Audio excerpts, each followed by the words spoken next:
Good morning students. सर्वांना सुप्रभात. मी साक्षी म्हात्रे तुमच्या या मराठी तासिकेमध्ये तुम्हा मुलांचं सर्वांचं मनापासून स्वागत करते. मुलांनो, आज आपण इयत्ता 9वीच्या मराठी अक्षर भारती या विषयाचा आपण अभ्यास करणार आहोत. मुलांनो, इयत्ता 9वीच्या अक्षर भारती पुस्तकात एकूण 4 भाग आहेत. या अनुक्रमणिकेतील भाग 2 यामधील आज आपण एका धड्याचे अध्यापन करणार आहोत आणि तो धडा आहे पाठ 7, दिव्याच्या शोधामागचे दिव्य. दिवा मीन्स लॅम्प, शोध मीन्स रिसर्च, मागचे मीन्स बिहाइंड, दिव्य म्हणजे चमत्कार. आणि या पाठाचे लेखक आहेत डॉक्टर अनिल गोडबोले. तर मुलांनो, सर्वात प्रथम या पाठाची प्रस्तावना अभ्यासूया. पाठ 7, दिव्याच्या शोधामागचे दिव्य. लेखक डॉक्टर अनिल गोडबोले. जन्म 1947. प्रसिद्ध लेखक संस्कार शिदोरी, स्वातंत्र्यवीर सावरकर, थॉमस अल्वा एडिसन. 1857ची यशोगाथा, सुबोध कथा, कथाकथनातून बालविकास इत्यादी पुस्तके प्रसिद्ध. थॉमस अल्वा एडिसन यांनी शोध लावलेल्या दिव्याच्या शोधामागची कथा, एडिसन यांच्याकडे प्रयोगशीलता याचे मार्मिक वर्णन प्रस्तुत पाठातून लेखकांनी केले आहे. तर मुलांनो, हे आहेत थॉमस अल्वा एडिसन, ज्यांनी दिव्याचा म्हणजे लॅम्पचा शोध लावला. मुलांनो, डॉक्टर अनिल गोडबोले यांनी ह्याच थॉमस अल्वा एडिसन शास्त्रज्ञाची, संशोधकाची या ठिकाणी माहिती दिलेली आहे की दिव्याचा शोध लागला खरा, पण ह्या दिव्याचा शोध लावण्यामागे एडिसनला कशा प्रकारे प्रयत्न करावे लागले हे आता आपण या पाठातून अभ्यासणार आहोत. तर चला मुलांनो, पाठाला सुरुवात करूया. 1879 साल आणि वसंत ऋतूचे दिवस. वसंत ऋतू मीन्स स्प्रिंग सीझन. काही दिवस सुट्टी घालविण्यासाठी मित्रांना घेऊन थॉमस एडिसन एका डोंगराळ भागातील खेडेगावात जाऊन राहिला. खेडेगाव मीन्स विलेज. सूर्यग्रहण असल्यामुळे भर दिवसा सर्वत्र अंधार पसरला. सूर्यग्रहण यानी जब बच्चों सूर्य, पृथ्वी और चंद्र एक ही लाइन में आते हैं, जिससे सूरज की रोशनी धरती पर पहुंचने में बहुत टाइम लगता है. सूरज की रोशनी सही ढंग से धरती पर नहीं पहुंचती, उसे सूर्यग्रहण कहते हैं. तिथे काही शास्त्रज्ञ आणि ज्योतिषी सूर्यग्रहणाचा अभ्यास करण्यासाठी जमले होते. मित्रमंडळींच्या गप्पा रंगात आल्या होत्या. पण एडिसन कसल्या तरी विचारात गढून गेला होता. गढून जाणे मीन्स बिझी, मग्न होणे. त्याच्या एका मित्राने सहजपणे विचारले, काय एडिसन साहेब, कसल्या एवढ्या विचारात गढलात? त्या अंधारावर मात करणाऱ्या, प्रकाश देणाऱ्या वस्तूची शोधाची कल्पना तर नाही ना तुमच्या डोक्यात? असले काही वेडगळ विचार, वेडगळ मीन्स सिली, नेहमीच तुमच्या डोक्यात येतात. तो बच्चों, तर मुलांनो, या ठिकाणी एडिसन अपने मित्रांना घेऊन अपने मित्रों के साथ कुछ छुट्टियां गुजारने के लिए स्प्रिंग सीजन में एक गांव में जाकर बस गया. वहाँ पर सूर्यग्रहण था, जिसकी वजह से पूरी जगह अंधार यानी डार्कनेस फैला हुआ था. बहुत सारे साइंटिस्ट वहाँ आए थे, ज्योतिषी आए थे सूर्यग्रहण का अभ्यास करने के लिए. सब फ्रेंड्स और एडिसन सब गपशप मारने के लिए वहाँ पर बैठे थे. लेकिन सब फ्रेंड्स ने देखा, सगळ्या मित्रांनी पाहिलं की एडिसन कोणत्या तरी विचारात गुंतून गेलेला आहे, मग्न झालेला आहे. तेवढ्यात त्याला एका मित्राने विचारलं, ए एडिसन, क्या हुआ, कौन सा विचार कर रहा है? सगळीकडे अंधार पसरलेला आहे, सब जगह डार्कनेस है, कहीं तू ऐसी चीज़ के खोज में तो नहीं है ना, सोच रहा है कि जिससे सभी जगह प्रकाश फैल जाए? नहीं तो क्या, तेरे दिन सिर में अलग अलग विचार हमेशा आते हैं. तुझ्या डोक्यात असे सिली विचार नेहमीच येतात. मला वेडगळ म्हणा किंवा काही म्हणा, पण खरेच नेमका असाच विचार माझ्या डोक्यात आता आला आहे. मी अशा काहीतरी प्रकाश देणाऱ्या वस्तूच्या शोधात आहे की जी किमतीने कमी असेल, पण सामान्य माणसालाही रोजच्या जीवनात तिचा उपयोग होईल. एडिसनने आपल्या मित्राला सांगितलं, हां, मैं ऐसी ही चीज के खोज में हूँ.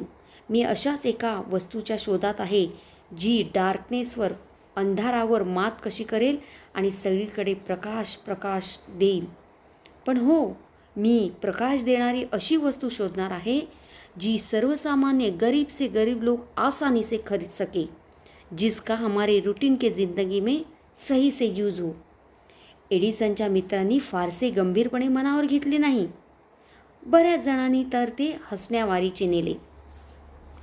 एडिसन के दोस्तों ने उसको इग्नोर किया और कुछ दोस्तों हंसे, means to laugh something of.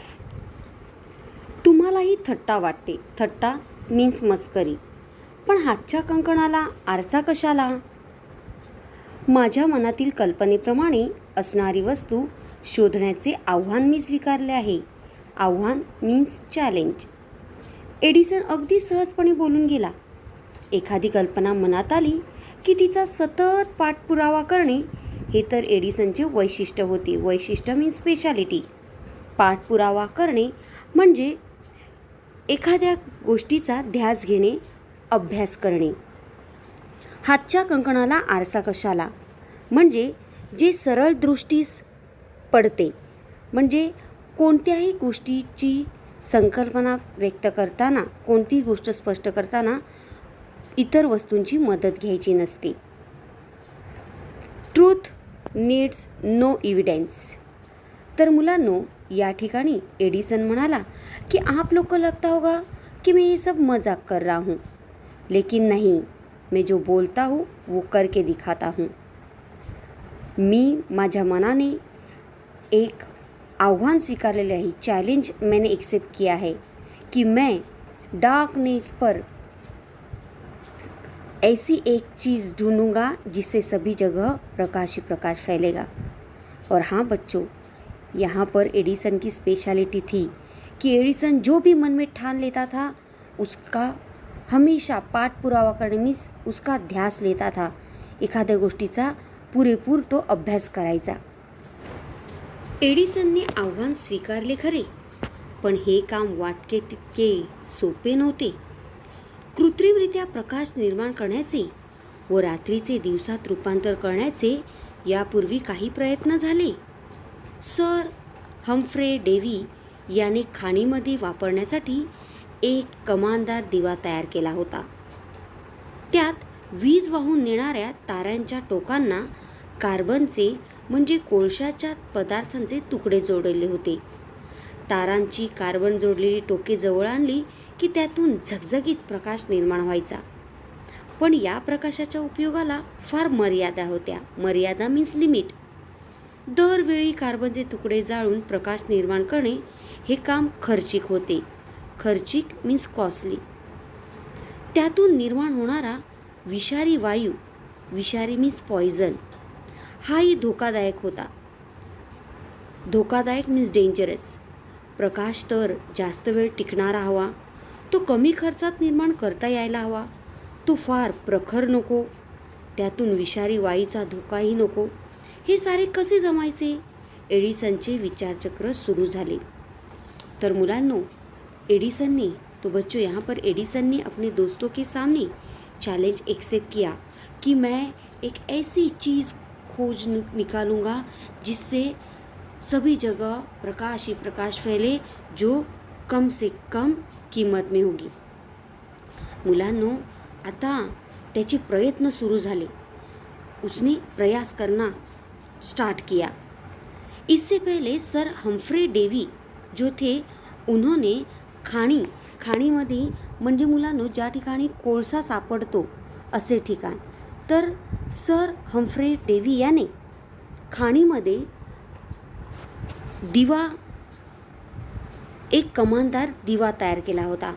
जो कोयले की खान में जो लोग जाते हैं उनके लिए एक दिया तैयार किया था, क्योंकि वहाँ पर अंधेरा रहता है, इसलिए वहाँ पर एक कमाल का एक अजीब सा दिया तैयार किया था। और उस दिए में जो तार थी वो कार्बन की थी, लेकिन कार्बन की ऐसी तार जिसमें कार्बन को जला के जो कोयला मिलता था उसके टुकड़े लगाए थे और ऐसा दिया तैयार किया था। लेकिन बच्चों, हर बार ऐसा कार्बन जलाकर उस कोयले का दिया बनाना कोई आसान बात नहीं थी। प्रकाश तो निकलता था, लेकिन इसके लिए कुछ लिमिटेशन थे। वो दिया ज़्यादा देर तक नहीं चलता था, तो दिवा जास्त वेळ नाही चालायचा। आणि दूसरी गोष्ट अशी, और एक बात थी सर हम्फ्रे डेवी ने बनाए हुए इस दिए की कि कार्बन के टुकड़े हमेशा जला जला कर उस कोयले को दोनों जगह बराबर तारों से चिपका कर एक दिया तैयार करना कोई आसान बात नहीं थी, बहुत कॉस्टली था। आणि या ठिकाणी एडिसनला एक वेगळाच दिवा तयार करायचा होता। मग अशा दिवा त्याला तयार करायचा होता ज्याने प्रकाश प्रखर म्हणजे तेजस्वी ब्राईट निघेल आणि ज्यामुळे लोकांना कोणत्याही प्रकारचा त्रास होणार नाही, कोणताही पॉइजनचा त्रास होणार नाही। एडिसनने पूरा संशोधन अपनी जी जान से संशोधन करना स्टार्ट किया। त्याचे विचारचक्र सुरू झाले। वो विचार विमर्श हो गया कि कैसा दिया बनाऊं जिससे लोग खरीद भी सकेंगे, लोगों को किसी प्रकार की हानि भी नहीं पहुंचेगी। नेक्स्ट पैरा, कोणताही नवा शोध एकाएकी लागत नाही। निरीक्षण, ऑब्झर्वेशन, निरीक्षण म्हणजे ऑब्झर्वेशन, निष्कर्ष, अनुमान मीन्स निष्कर्ष, कॉन्क्ल्युशन, प्रयोग, पुन्हा पुन्हा प्रयोग करणे हे चक्र सतत चालू असते। एडिसनने प्लॅटिनमचा उपयोग करून पाहिला। प्लॅटिनम म्हणजे एक धातू, तो थोडाफार यशस्वी झाला, यशस्वी म्हणजे सक्सेस, पण असला महागडा प्रयोग व्यवहार्य नव्हता। व्यवहार्य मीन्स परवडण्यासारखा नव्हता, प्रॅक्टिकल मीन्स न परवडणारा। उन्हाळ्याचे दिवस, हातातल्या पंख्याने वारा घेत असताना एडिसनचे लक्ष पंख्याच्या काडीकडे गेले। या बांबूपासून कार्बन तयार करता येईल का? मनात विचार आला की लगेच प्रयोगांना सुरुवात। हा बांबू कोणत्या जातीचा असावा? उष्ण कटिबंधात आणि विशेषतः आफ्रिका आणि आशिया खंडात बांबूच्या असंख्य जातींची लागवड केली जाते। यापैकी कोणता बांबू उपयुक्त ठरेल याचा शोध घेणे आवश्यक होते। बांबूच्या जाती गोळा करण्यासाठी एडिसनच्या सहकार्यांनी आफ्रिका खंडात हजारो मैल पायी प्रवास केला आणि त्या ठिकाणी त्यांना हिंस्र पशूंनी आणि मलेशियाशी सतत सामना करावा लागला। तो बच्चों, एडिसन के दिमाग में नए नए आइडियाज़, नए नए विचार शुरू होने लगे। उसको मालूम था, त्याला माहिती होतं की कोणताही शोध असा अचानक लागत नहीं। कोई भी रिसर्च करना हो तो अचानक नहीं रिसर्च लगता, उसके लिए काफ़ी प्रयास की ज़रूरत होती है आणि त्यासाठी ऑब्झर्वेशन, कॉन्क्ल्युजन, अनुमान, प्रयोग, प्रॅक्टिस बहुत इम्पॉर्टंट है, हे त्याला माहिती होतं। सर्वात प्रथम एडिसनने प्लैटिनम एक प्रकार का धातु है मुलांनो, एक प्रकार का धातु। सबसे पहले उसने प्लैटिनम का यूज़ करके लैम्प बनाने की कोशिश की, तो थोडाफार यशस्वी झाला। उसने दिया तो बनाया, सक्सेस हुआ, यशस्वी म्हणजे सक्सेस। पण मुलांनो, हा महागडा म्हणजे कॉस्टली प्रयोग व्यवहार्य नव्हता। व्यवहार्य म्हणजे न परवडण्यासारखा। बच्चों, प्लैटिनम धातु बहुत महंगा रहता है और हर दिए को प्लैटिनम का यूज़ करना कोई आसान बात नहीं थी, बहुत कॉस्टली था। असेच बरेच दिवस गेले। उन्हाळ्याचे दिवस होते, गर्मी के दिन थे आणि बिचारा एडिसन हातामध्ये पंख्याने वारा घेत बसलेला होता। त्याचे अचानक लक्ष पंख्याच्या काडीकडे गेले. काडी म्हणजे स्टिक. आणि त्याच्या डोक्यात विचार आला. उसके दिमाग में एक विचार आया, बांबूपासून कार्बन तैयार करता येईल का, या ये जो स्टिक है बांबू की बनाई हुई, उससे कार्बन बनाया जा सकता है क्या. Okay, done. आणि मग त्याने विचार केला कि क्यों न मैं बांबू को जलाकर कार्बन तैयार करूँ और दिया बनाऊं. त्याने प्रयोगाला सुरुवात केली. उसकी प्रॅक्टिस स्टार्ट हो गई.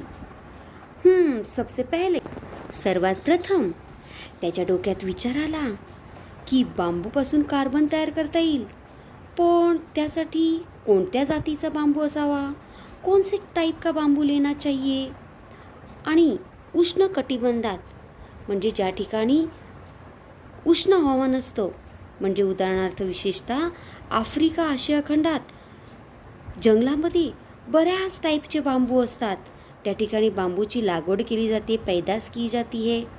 क्यों न ऐसे ही कुछ बांबू के ऐसे ही कुछ टाइप वाला बांबू में सर्च मारूं जिससे कार्बन बनाया जा सकता है. Let start. मग त्याने सुरुवात केली. बांबूच्या जाती गोळा करण्यासाठी एडिसनच्या सहकार्याने त्याने आपली कल्पना त्याच्या मित्रांना सांगितली.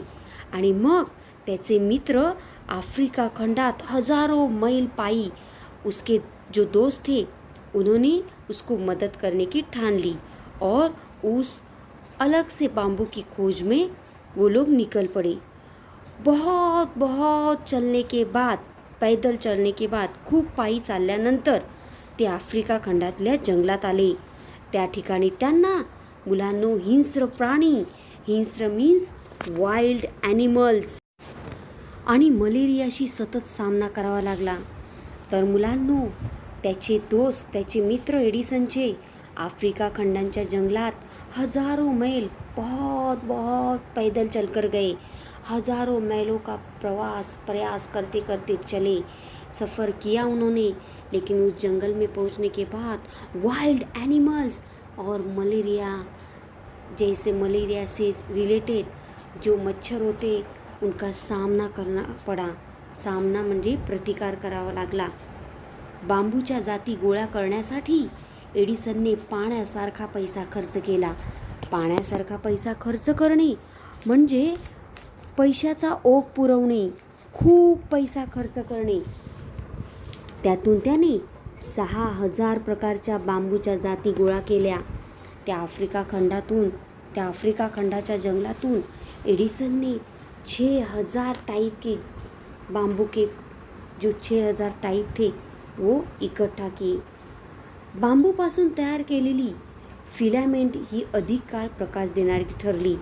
उसने अलग अलग टाइप के बांबू के जाति पर प्रयोग किया और उसको फिलामेंट नाम के बांबू की जात पर सक्सेस मिला क्योंकि वो ज़्यादा देर तक चल रही थी. पण अजूनही त्याच्या मनाचे पूर्ण समाधान झाले नव्हते. प्रयोग सक्सेस झाला पण तो सॅटिस्फाईड नव्हता. प्रयोग सतत चालूच होते. हे प्रयोग चालू असताना एडिसनचे चहा, जेवण, झोप हे सारे प्रयोगशाळेतील टेबलावरच. भूक लागली की उभ्या उभ्यानेच थोडेसे खायचे. थकल्यासारखे वाटले की बसल्या बसल्या थोडीशी डुलकी घ्यायची. डुलकी म्हणजे झोप घ्यायची. तरीही कामातून थोडीशी फुरसत मिळाली. फुरसत म्हणजे वेळ, की एडिसन त्यांच्या सहकार्यांना समुद्रावर मासे मारायला किंवा नृत्याच्या नाही तर गाण्याच्या कार्यक्रमाला घेऊन जायचा. मन ताजेतवाने झाले की पुन्हा कामाला सुरुवात. तर मुलांनो एडिसनने बऱ्याच आफ्रिका खंडात जंगलातून बऱ्याच टाईपच्या बांबू कलेक्ट केले. खूब प्रयोग केल्यानंतर बहुत प्रयास करने के बाद उसे एक ऐसे टाइप के बांबू की जात मिली जिसका नाम था फिलामेंट, जो जलाने के बाद ज़्यादा देर तक चल रही थी. उसने प्रयोग तो स्टार्ट किए लेकिन वो सेटिस्फाइड नहीं था. बहुत प्रैक्टिकल उसके चल रहे थे, प्रयोग चल रहे थे. त्याचे प्रयोग चाललेले. एडिसन स्वतःचं चहा, जेवण सगळं विसरून गेला होता. कुछ भी टाइम पे खाता पीता नहीं था. अगर सोना ही पड़े तो वैसे ही एक ही जगह कैसे भी खड़े होकर या बैठे बैठे छोटी सी नींद लेता था। कभी फुर्सत मिळाली, कभी टाइम मिलता था तो अपने दोस्तों को, जो दोस्त उसको हेल्प करते थे, जे मित्र सहकारी त्याला मदत करायचे, त्यांना घेऊन तो समुद्रावर मासे पकड़ायला जायचा, समुद्र पे मछलियाँ पकड़ने के लिए जाता था, या फिर किसी डांस के या सिंगिंग के प्रोग्राम को लेकर जाता था। और जब दोस्त और वो एडिसन फ्रेश होता था तो फिर से दिए की खोज में लगता था।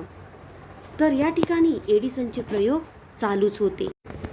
सुरुवातीला दिव्याच्या प्रयोगाबाबतची प्रत्येक कल्पनाच योग्य आहे असे एडिसनला वाटायचे, पण प्रयोग करून पाहिल्यावर त्यातील फोलपणा जाणवायचा। केलेला प्रत्येक प्रयोग आणि त्यातून काय आढळले याची पद्धतशीर नोंद वह्यांमधून ठेवली। नोंद मीन्स नोट्स। अशा त्याच्या प्रयोगाच्या 200 वह्यांची 40,000 पाने भरून गेली। एडिसनचे काही टीकाकार त्याला म्हणायचे, हा सगळा खटाटोप फुकटचा गेला म्हणायचा। खटाटोप म्हणजे प्रयत्न, कारण यातल्या बहुतेक नोंदी या फसलेल्या प्रयोगांच्या आहेत। या टीकाकारांना एडिसनने उत्तर दिले आहे, मी जे हजारो प्रयोग केले ते फसले, तरी फुकट गेले असे कसे म्हणता येईल? निदान माझ्यानंतर प्रयोग करणाऱ्यांनाच हेच प्रयोग पुन्हा करून पाहण्याची गरज नाही। त्यांचे ते श्रम आणि वेळ वाचला, हा फायदाच नाही का? तो बच्चों, यहाँ पर शुरुआत में एडिसन ने जो दिए की खोज लगाने को स्टार्ट किया था, उसको लगता था, त्याला वाटायचं तो कोणताही प्रयोग करायचा, जब वो प्रैक्टिकल करता था तो उसको लगता था कि मैं सब ये वेस्ट कर रहा हूँ क्या? फोलपणा जाणवायचा, म्हणजे व्यर्थपणा जाणवायचा। उसको ऐसे लगता था ये सब वेस्टेज है क्या? पण केलेला प्रत्येक प्रयोग आणि त्यातून काय मिळाले याची तो पद्धतशीर नोंद वह्यांमधून ठेवायचा। लेकिन जब भी कोई भी वो प्रैक्टिकल करता था, उसमें से जो भी कंक्लूजन मिलता था, उसको निष्कर्ष मिलता था, वो नोट करके लिखता था। तो वह्यांमध्ये लिहून ठेवायचा, नोटबुक में लिख कर रखता था। ऐसे बहुत सारे उसने प्रयोग किए, असे कित्येक त्याने प्रयोग केले आणि जवळजवळ 200 वह्यांची 40,000 पाने भरून गेली। और ऐसे 200 नोटबुक के 40,000 पेजेस उसके भर गए। उसके टीकाकार एडिसन पर जलने वाले जो दूसरे साइंटिस्ट थे, वो उस पर बोलते थे की हाँ, ये क्या है सब, हा हे जे आहे, हे एवढं लिहून ठेवलेलं आहे, हे सगळं फुकट गेलेलं आहे, ये सब फेल गए हैं प्रैक्टिकल। तब एडिसन उनको हंसकर जवाब देता था कि ये जो सब मैंने नोट लिख कर रखे हैं 200 नोटबुक में, वो फेल नहीं गए हैं, ते फेल गेलेले नाहीत, क्योंकि जो भी मेरे बाद जो भी साइंटिस्ट दिए के खोज में लगेगा, वो वापस से मेरे नोट्स पढ़कर वापस से वो प्रयोग नहीं करेगा, क्योंकि मैंने इस नोट में जो भी बातें लिखी उससे उस साइंटिस्ट के श्रम मतलब मेहनत भी बच जाएगी और उनका टाइम भी बच जाएगा। मेरे इन प्रयोगों का, मेरे इन प्रैक्टिकल का उन आने वाले साइंटिस्ट को फ़ायदा ही होने वाले है कि नहीं? आणि कोणताही शास्त्रज्ञ दिव्याचा शोध लावताना हे नोट्स वाचणारच, ये नोट्स पढ़ेंगे और इनको पढ़कर ही वो आगे बढ़ेंगे। त्यांना वाचूनच ते पुढे जातील, ज्यामुळे त्यांचा वेळही वाचेल आणि त्यांची मेहनतही वाचेल।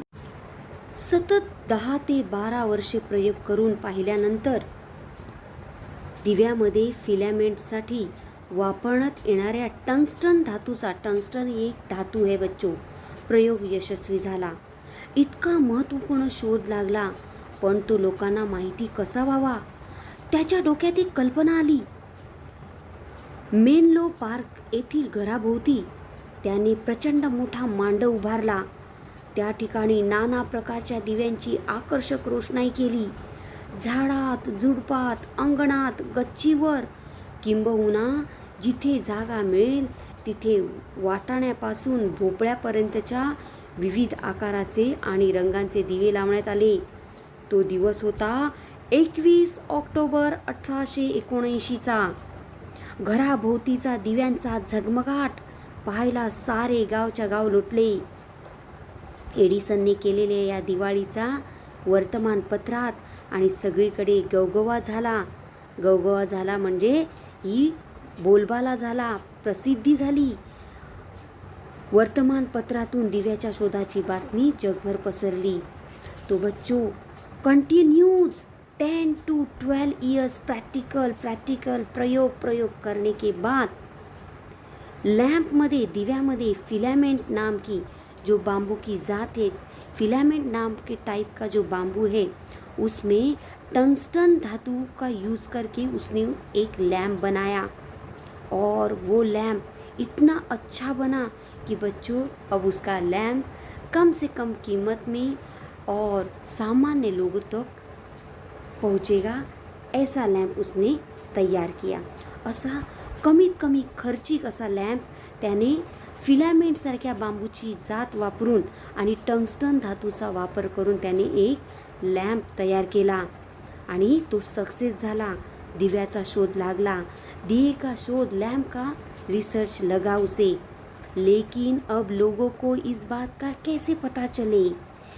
सोचते सोचते असंच विचार करून त्याच्या डोक्यात एक युक्ति आली, कल्पना. उसके दिमाग में एक प्लान आया. क्यों न लोगों को मेरे लैम्प के बारे में पता चलने के लिए एक योजना बनाऊं.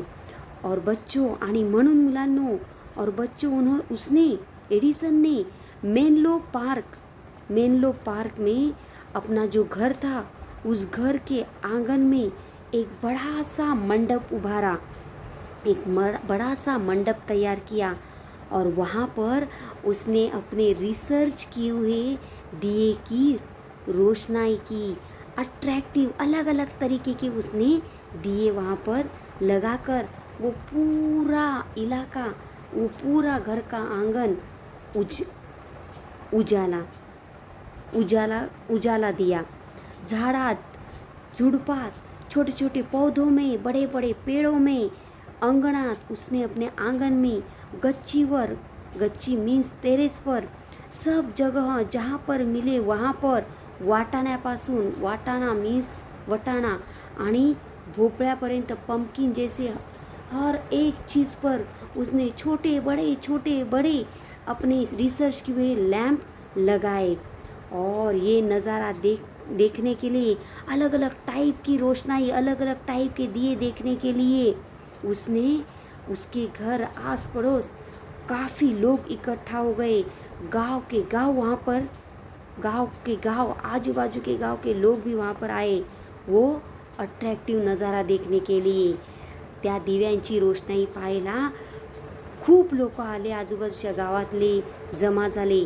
वो दिन था बच्चों, वो दिन था 21 ऑक्टोबर 1879, 21 ऑक्टोबर 1879. मुलांनो, एडिसनने केलेली ही रोषणाई पाहायला लोक जमा झाले आणि लोक आश्चर्यचकित झाले. सारी लोगों को लगा ये दिवाळी का नज़ारा है. आणि ही बातमी वाऱ्यासारखी पसरली. आणि मुलांनो, सगळीकडे एडिसनने लावलेल्या दिव्याच्या शोधाची बातमी पसरली. वर्तमानपत्रात, न्यूज़पेपर में उसकी पब्लिसिटी हो गई. सगळीकडे गवगवा, प्रसिद्धी झाली आणि वर्तमानपत्रातून दिव्याच्या शोधाची बातमी जगभर पसरली. पूरे वर्ल्ड में न्यूज़पेपर के ज़रिए एडिसन ने बनाए हुए लैम्प की जानकारी घर घर में पहुंची. प्रत्येक ठिकाणी त्याने लावलेल्या दिव्याच्या शोधाची माहिती पोहोचली. 21 ऑक्टोबर 1929 या दिवशी एडिसनने लावलेल्या दिव्याच्या शोधाला 50 वर्षे पूर्ण झाल्यावर साऱ्या अमेरिकेने हा दिवस एखाद्या महोत्सवासारखा साजरा केला. एक मोठ्या समारंभात अमेरिकेच्या अध्यक्षांनी एडिसनचा सन्मान केला. या घटनेच्या निमित्ताने अमेरिकेच्या पोस्ट खात्याने दिव्याचे चित्र असणारी तिकिटेही प्रसिद्ध केली. बच्चों, 21 अक्टूबर 1929 को एडिसन ने जो रिसर्च किया था, दिए का संशोधन किया था, जो दिवा शोधलेला त्याला अमेरिकेमध्ये, एडिसन हा अमेरिकेचा होता आणि त्या ठिकाणी 50 वर्ष त्याच्या शोधाला पूर्ण झाली होती. 50 साल इस संशोधन को पूरे हुए थे और इसीलिए एडिसन नहीं था, लेकिन फिर भी अमेरिकेमध्ये तो दिवस एखाद्या मोठ्या फेस्टिवलसारखा साजरा करण्यात आला. आणि एवढंच नाही तर अमेरिकेच्या अध्यक्षांनी एडिसनचा सन्मान केला, रिस्पेक्ट केला, गौरव केला. आणि एवढंच नाही मुलांनो, अमेरिका के पोस्ट ऑफिस के पोस्ट खाते ने अपने जो टिकट थे उस पर दी का चित्र और एडिसन का चित्र ऐसे टिकट पब्लिश किए और अब घर घर में एडिसन के दिए पहुंच गए. कम से कम किंमत में, कमीत कमी किमतीत एडिसनचे दिवे पोहोचले आणि अमेरिकेने त्याचा सन्मान केला, गौरव केला आणि पोस्ट खात्यातल्या तिकिटावर त्याचे चित्रसुद्धा छापले. एक सर्वसामान्य बुद्धिमत्ता असणाऱ्या एडिसनने हे सारे कसे केले याचे त्याच्या टीकाकारांना आश्चर्य वाटले. पण त्यांना एडिसनने मार्मिकपणे सांगितले, इतरांपेक्षा माझ्यामध्ये बुद्धिमत्ता अधिक होती असे मुळीच नाही, पण संकटांना तोंड देण्याची, असंख्य प्रकारचे प्रयोग करून पाहण्याची व हजारो वेळा अपयश आले तरी पुन्हा तितक्याच उमेदीने नवे प्रयोग करून पाहण्याची चिकाटी माझ्याकडे होती. माझ्या यशात एक हिस्सा भाग बुद्धिमत्तेचा असल्यास 99 हिस्से भाग हा चिकाटीचा आहे. तर या ठिकाणी एडिसन मुलांनो या ठिकाणी म्हणतोय की एक सर्वसामान्य बुद्धिमत्ता असणाऱ्या एडिसनने हे सर्व केले. बच्चों, हमारी तरह एक सर्वसामान्य इंसान था, उसने ये करके बताया. लेकिन अपने टीकाकार मतलब उसके विरोधी जो साइंटिस्ट थे, जो उस पर जलते थे, उनको एडिसन ने कहा, जो उस पर टीका करते थे, जो उस पर हंसते थे, उन साइंटिस्ट को एडिसन ने शांती से, मार्मिकपणे, अगदी शांतीने सांगितलं की इतरांपेक्षा माझ्यामध्ये बुद्धिमत्ता अधिक होते असे नाही. मैंने जो लॅम्प की खोज की, मैंने जो दिये की खोज की, मी ज्या दिव्याचा शोध लावला, माझ्याजवळ जास्त बुद्धिमत्ता दुसऱ्यांपेक्षा आहे. मैं ज़्यादा हुशार हूँ ऐसे नहीं, बल्कि म्हणजे मुलांनो संकटांना सामने जाण्याची हिम्मत माझ्यात होती. मी खूप प्रयत्न केले, मैंने बहुत सारे प्रैक्टिकल्स किए, मैं बहुत बार अयशस्वी रहा, असफल रहा, लेकिन मैं कभी डरा नहीं, हिम्मत नहीं हारा. मी कधी हारलो नाही, मी माझी हिम्मत सोडली नाही. मी खूप प्रयत्न केले, हजारो वेळा अपयशी झालो, हजारों बार मैं अपयशी, सक्सेस नहीं हुआ, अयशस्वी रहा. लेकिन फिर भी जब मैं अयशस्वी रहता था तो फिर से उमेदीने म्हणजे नव्या आशेने मी पुन्हा प्रयोग करायचो. माझ्यात जिद्द होती, चिकाटी होती, काहीतरी नवीन करून दाखवायची. चिकाटी म्हणजे पाठपुरावा करण्याची शक्ती होती. मी करणारच, मला करायचंच आहे असं मी मनामध्ये ठरवलेलं. आणि आज मला जे यश मिळालेलं आहे त्यामध्ये एक भाग जर बुद्धिमत्तेचा असेल, एक हिस्सा आज मैं सक्सेस हूँ, उसमें एक हिस्सा मेरे टैलेंट का है और बाकी 99% माझ्या चिकाटीचा आहे, मीन्स माझ्या शक्तीचा आहे, माझ्या अभ्यासाचा आहे. मी त्याचा पाठपुरावा केला, पाठपुरावा करण्याची शक्ती, चिकाटी माझ्यात होती आणि म्हणूनच हे सफल झाले. तर मुलांनो, अशा प्रकारे एडिसनने या दिव्याचा शोध लावला. आपणही मुलांनो असंच नेहमी संकटांचा सामना करून जिद्दीने आणि चिकाटीने अभ्यास केला पाहिजे, यश मिळवलं पाहिजे आणि एडिसनसारखं एक प्रभावी व्यक्तिमत्व म्हणून समाजात जगलं पाहिजे. अशा प्रकारे मुलांनो हा धडा या ठिकाणी संपलेला आहे. हा धडा मुलांनो तुम्हाला नक्कीच समजला असेल. So take care students. धन्यवाद. Stay home, stay safe.